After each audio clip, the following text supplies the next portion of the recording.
فریقاً ہدا، ایک گروہ وہ ہے جسے ہدایت دی گئی ہے، وفریقاً حق علیہم الضلال، اور ایک گروہ وہ ہے جس کے اوپر گمراہی ثبت ہو چکی ہے۔ یعنی کہ اللہ نے نہیں گمراہ کیا، مراد یہ کہ انہوں نے انبیاء کی دعوت کا انکار کر کے، کتابوں کا انکار کر کے خود گمراہی کمائی۔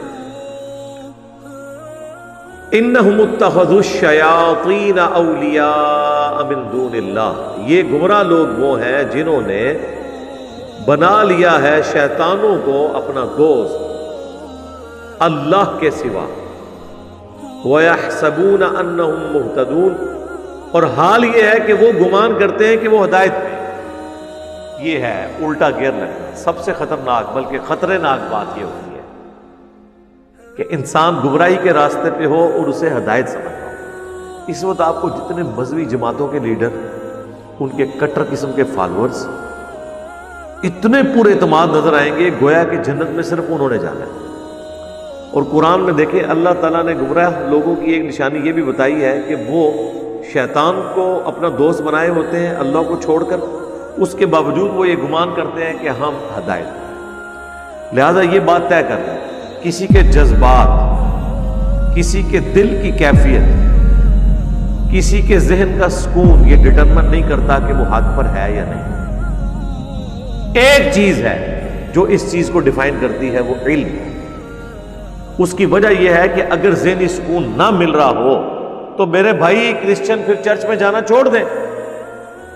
وہ جب چرچ کی گھنٹیاں بجتی ہیں نا تو انہیں ایک روحانی سکون وکھرے جہاں میں وہ بھی داخل ہو جاتا ہے، وہ ہوتا شیطانی سکون ہے، وہ اسے روحانیت سمجھتے ہیں۔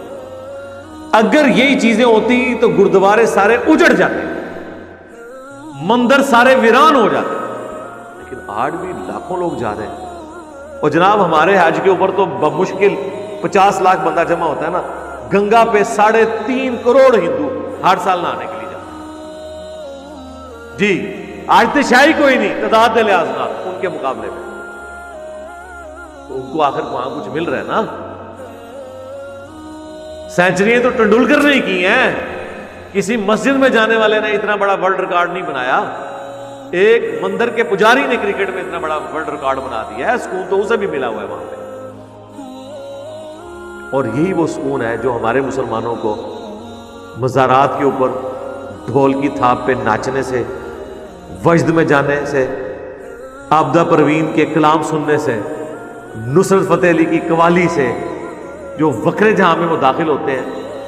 اور وہ کئی لوگوں کو وہ کہتے ہیں وجد آ گیا، وہ وجد نہیں، پیورلی سائنٹیفک فینامنا ہے، گمک، ریزوننس۔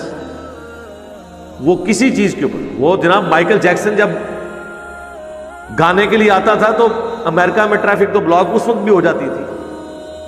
آپ کے اجتماعات میں اتنے بندے نہیں ہوتے جتنا اس محفل موسیقی کے اندر لوگ آتے تھے، وجد تو ان پہ بھی طاری ہوتا تھا، پیورلی سائنٹیفک فینامنا۔ اس کا دین سے کوئی تعلق نہیں۔ اسی لیے دیکھیں دین کی بنیاد کہیں آپ کو قرآن میں یہ نہیں نظر آئے گی کہ اس بات پہ رکھی ہو کہ آپ کو وجدانی کیفیات کو تلاش کریں، ہمیشہ علم علم علم، کیونکہ چیز وہی ہوتی ہے جو 2+2=4 آپ اس کو کیلکولیٹ کر کے ثابت کر سکیں۔ ورنہ آپ کی کیفیت مندر میں جا کے ٹھیک ہو، ان کی کیفیت گردوارے میں جا کے ٹھیک ہو، تیسرے کسی بندے کی کیفیت چرچ میں جا کے ٹھیک ہو، چوتھے کی کسی مزار پہ جا کے، پانچویں کی کسی مسجد میں جا کے، تو پھر میرے بھائی سارے سچ بول رہے ہیں۔ نہیں، سچ وہ بول رہا ہوگا جو الہامی کتابوں کو فالو کرے گا، جو بکش مسلمان ہو، وہ سچائی پہ ہوگا۔ تو یہ تو گمان کرتے ہیں وہ ہدایت پہ ہے، حالانکہ وہ ہدایت پہ نہیں ہے۔ لہذا کرائٹیریا ہدایت کو چیک کرنے کا قرآن و سنت ہے، وحی کی تعلیمات۔